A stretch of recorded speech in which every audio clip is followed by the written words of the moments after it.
All right, so I'm going to do some problems from packet 13, page 5. So if you want to flip to that page here and work out some of these problems with me, to knock out some homework, but also to give you guys a feel of how to do some of these problems. So I'm going to do the first one here. This one is, like all of these problems here are going to be asking you to solve for x. You got to get x by itself.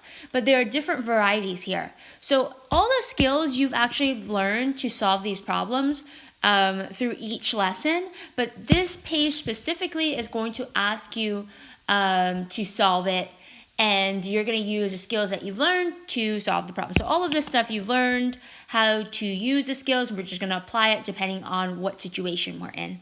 So this first one here is a log, and I see that the x is inside the log. So if I want to get to the x, I have to get rid of log 8. To do that, I have to use a base here to cancel out with this 8, or with this log. So I'm going to use a base of 8, and so that's going to allow me to cancel this side. But if I put a base of 8 on this side, I have to put it on this side as well. So I'm going to put an 8 here.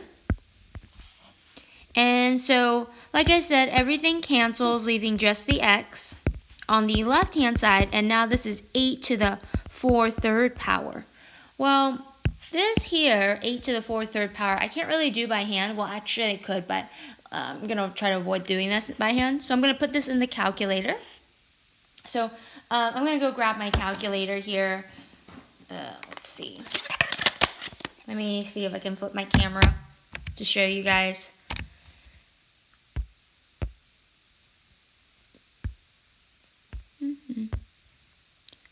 All right, so I'm going to flip my camera. Clear this out. So what I need to do is put 8 to the 4/3 power. So I'm going to punch in 8, and you want to use the power button right there, the caret button. And now you have an exponent, and to do 4/3, I'm going to do 4 divided by 3 in the calculator. So you can use divisions for your fraction. And when you press it in, I get 16. So I'm going to pause it right there.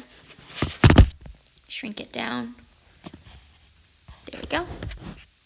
So x equals 16 here. And when I look at this log problem, if I were to plug in 16, it's still a positive number, so this is a valid answer. Remember, logs only take positive numbers inside, no negatives or zeros. All right, this problem here, you have a log 5 and you have a log 5 on this side, and the x's are inside the log. So on this side here, I notice there are not parentheses, but technically there are parentheses here. But either way, both sides have a log base 5.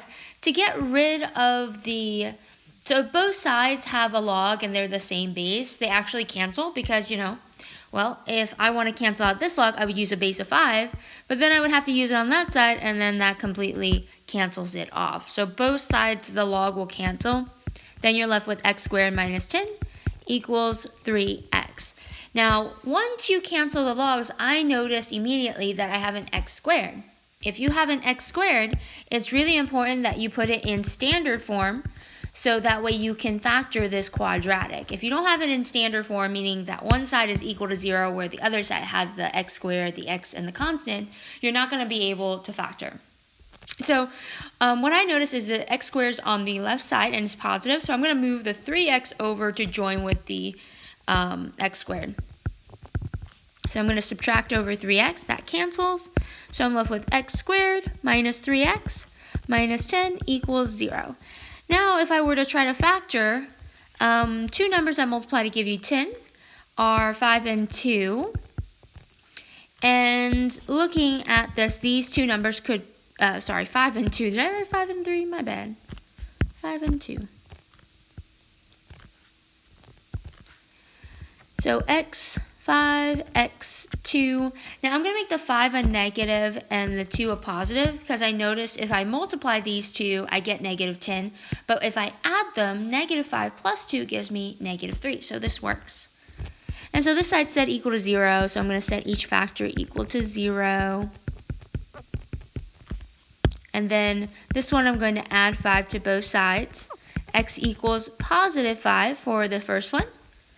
And the next one I have to subtract by 2, so x is equal to negative 2.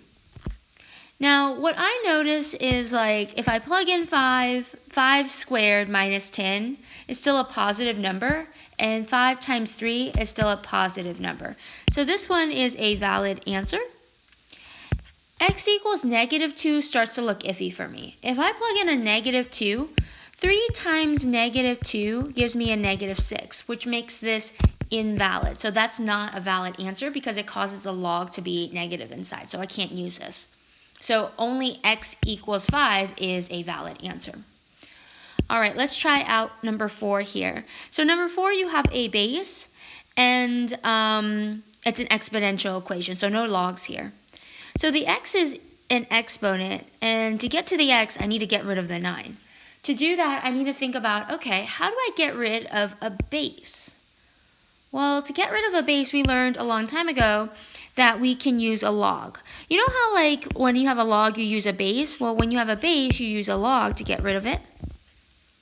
So I'm going to use a log 9, and then this log 9 is going to have the 9x inside. But if I log 9 this 9x, then I have to log 9 this other side too. So log 9, and I'll put 262 inside. So again, you know, the log and the 9s cancel, bringing down the x. X equals log 9, 262. And I have to figure out what that number is using my calculator. So I'm going to just use math, log base. So I'm using the calculator right now to figure this out.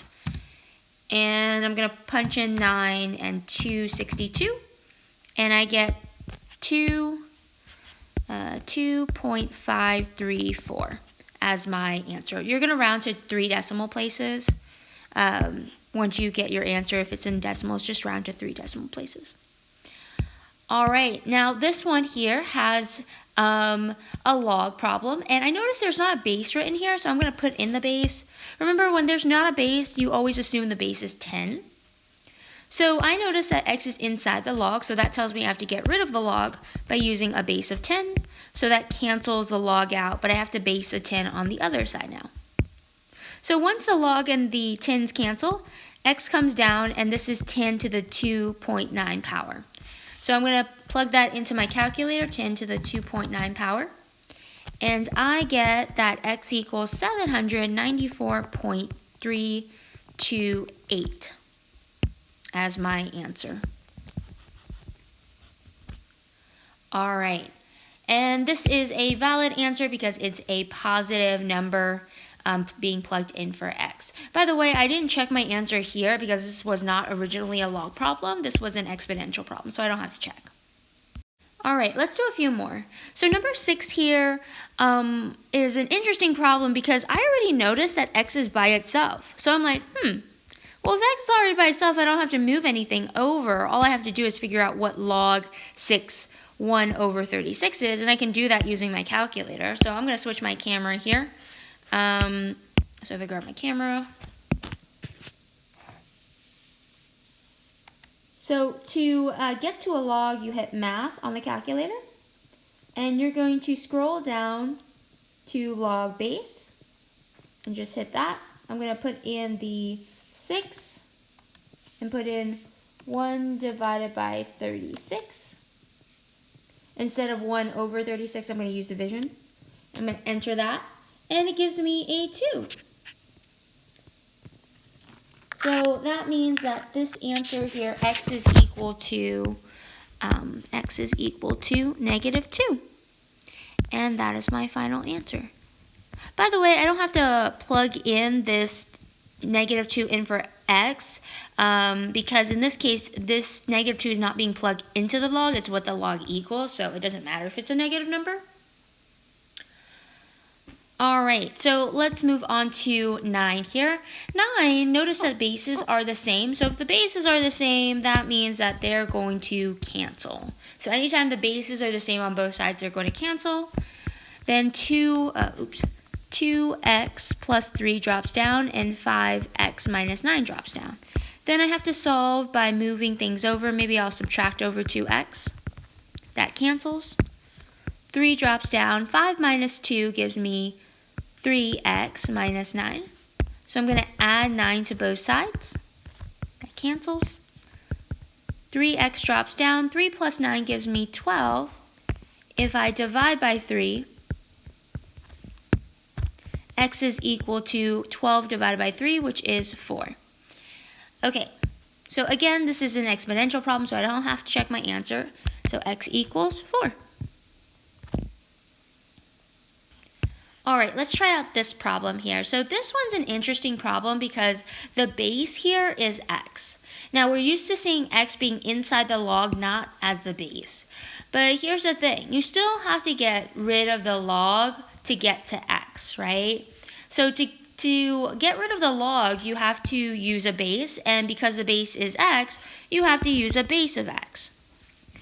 So that's going to help you wipe out the log and the x's. But here's the thing. If you base on this side, you have to base on the other side. So I have to use a base of x on the other side. Let me do that in pink. So now you have 32 equals x to the 5 over 2. So one way you can do this problem is if you have an exponent and it's a fraction, you can use reciprocals to help you cancel them out. So what I mean is like, okay, this is 5 over 2 as a fraction exponent, so I can multiply this by 2 over 5. But if you multiply by 2 over 5 on this side, you have to give the other side also another 2 over 5. So because you gave this side an exponent of 2 over 5, you have to give the other side an exponent of 2 over 5. So this cancels, leaving you with just x equals, well, 32 to the 2/5 power, which is, I'm going to use my calculator here. Turns out it is equal to 4. So x equals 4. And if I were to plug this in, I'd be plugging in for the base, so I'm fine here. It doesn't matter what the base is. You can plug in whatever number. It's just whatever you plug into the log matters. All right, this log here, what I noticed immediately is that this log is not by itself. The log only includes the negative x, not the 2. So I have to remove the 2 first by subtracting off the 2. That leaves me with now log, and this log doesn't have a base, so I'm going to write it in. So the base is always going to be 10 if it's not written. 4 minus 2 gives me positive 2. And so if I want to get rid of this log so that I can get into x, I have to use a base of 10 to cancel that out. So I have to base 10 on this side. Negative x comes down. 10 to the 2nd power is 100. And to get rid of this negative, I have to divide by negative 1. So x is equal to negative 100, because 100 divided by negative 1 is negative 100. Now, I was suspicious at first of plugging, this being a valid answer, but then I remembered this is a negative x. So if you plug in a negative 100 into a negative x, you're going to get a positive 100. So this actually works out. And that's it. So I hope that helps you a little bit out with the homework. If you have any questions, let me know. Bye, guys.